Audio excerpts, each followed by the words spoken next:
사사기 13장.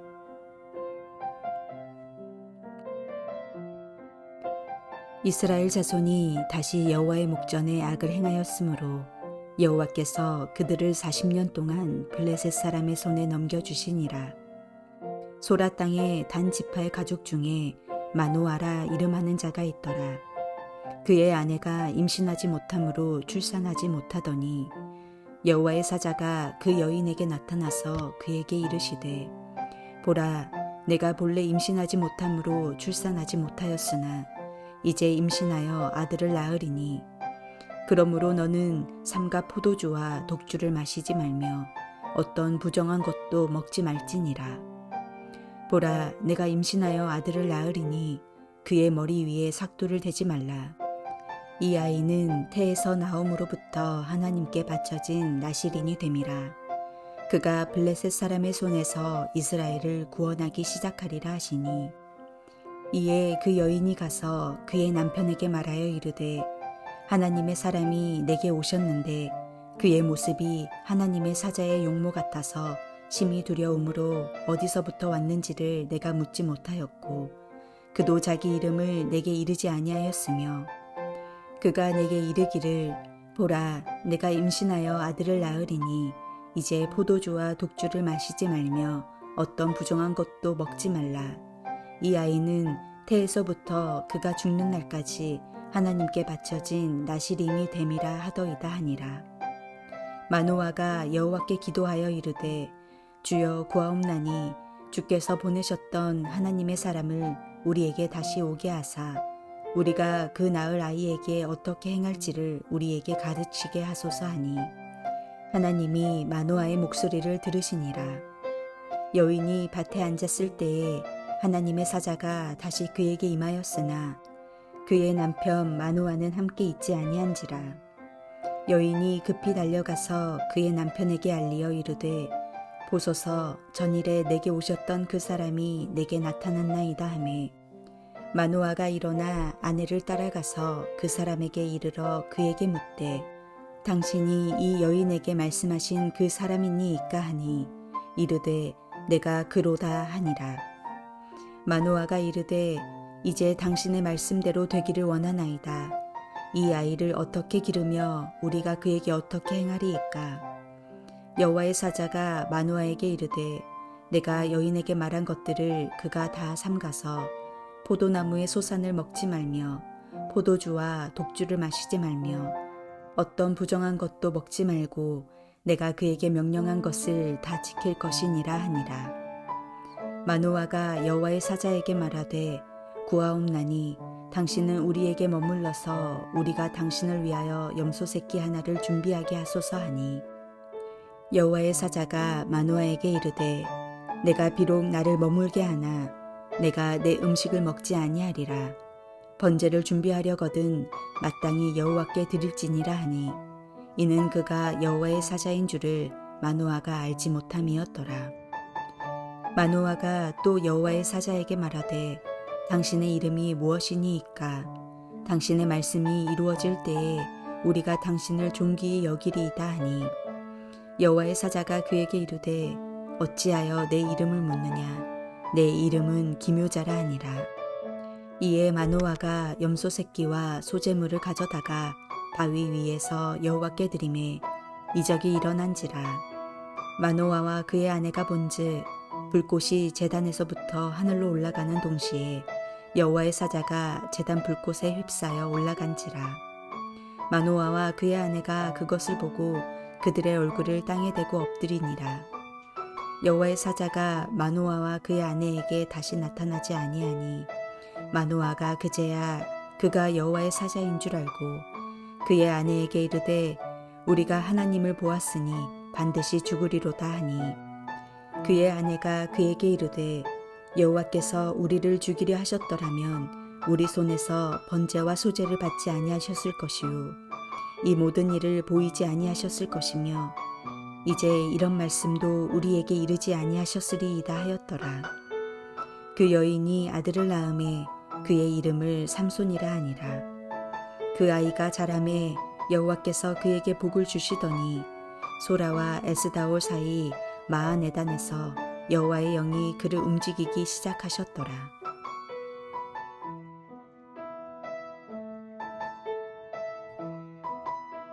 이스라엘 자손은 또다시 하나님 앞에서 악을 행하였습니다. 하나님께서 판단하시기에 이스라엘은 악했습니다. 하지만 이스라엘의 생각은 다른 것 같습니다. 사사시대를 잘 요약하는 문장인 그때에 이스라엘의 왕이 없으므로 사람이 각각 그 소견에 옳은 대로 행하였다라는 말씀을 보면 그들의 행위는 자신들이 보기에는 옳은 것이었습니다. 자기가 옳다고 생각했기 때문에 그대로 삶을 산 것입니다. 누구의 판단이 맞습니까? 당연히 하나님의 판단이 옳습니다. 옳고 그름, 선과 악을 결정하고 판단하는 기준은 우리의 생각이나 감정이 아닙니다. 하나님의 말씀이 유일한 기준입니다. 내 생각에는 괜찮아 보이고 옳아 보여도 하나님께서 죄라고 말씀하시면 그것은 죄인 것입니다. 우리는 시대의 문화나 가치관에 의해 옳지 않은 것으로 옳다고 생각할 수 있습니다. 그렇기 때문에 변하지 않는 하나님의 말씀으로 날마다 우리의 삶과 생각을 점검해야 합니다. 이스라엘은 블레셋에 의해 40년 동안 압제를 당합니다. 지금까지 당한 압제의 기간 중 가장 긴 것입니다. 놀라운 것은 이스라엘이 그런 압제 속에서도 하나님을 찾지 않고 부르짖지 않았다는 사실입니다. 오히려 오늘 본문 11절 말씀에 보면 이스라엘은 블레셋의 압제에 익숙해져서 당연한 것으로 받아들이는 것처럼 보입니다. 구원을 소망하지 않고 철저히 절망적인 모습을 보여줍니다. 하지만 여기에 더 놀라운 사실이 있습니다.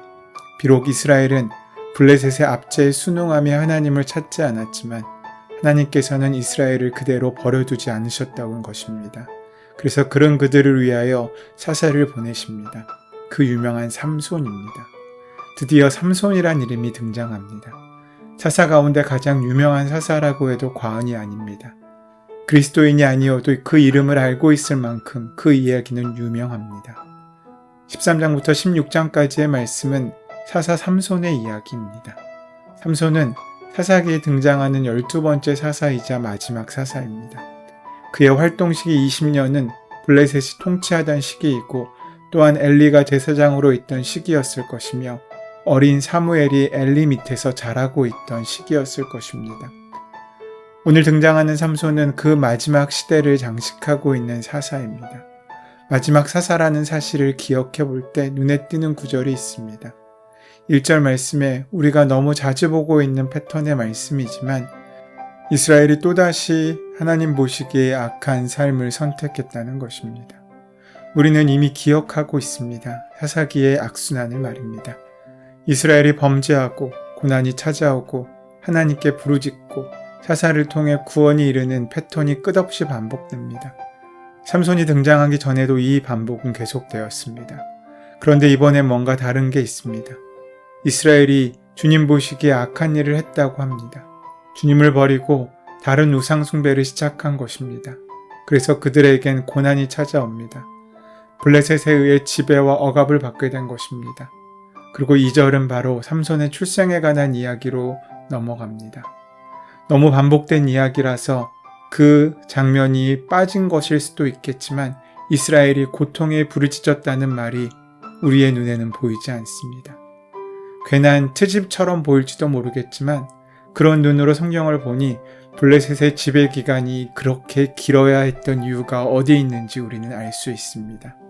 40년이라는 긴 시간, 이스라엘이 많은 이방 민족의 침략과 지배를 받아왔지만 그렇게 오랜 지배를 받은 적은 없습니다.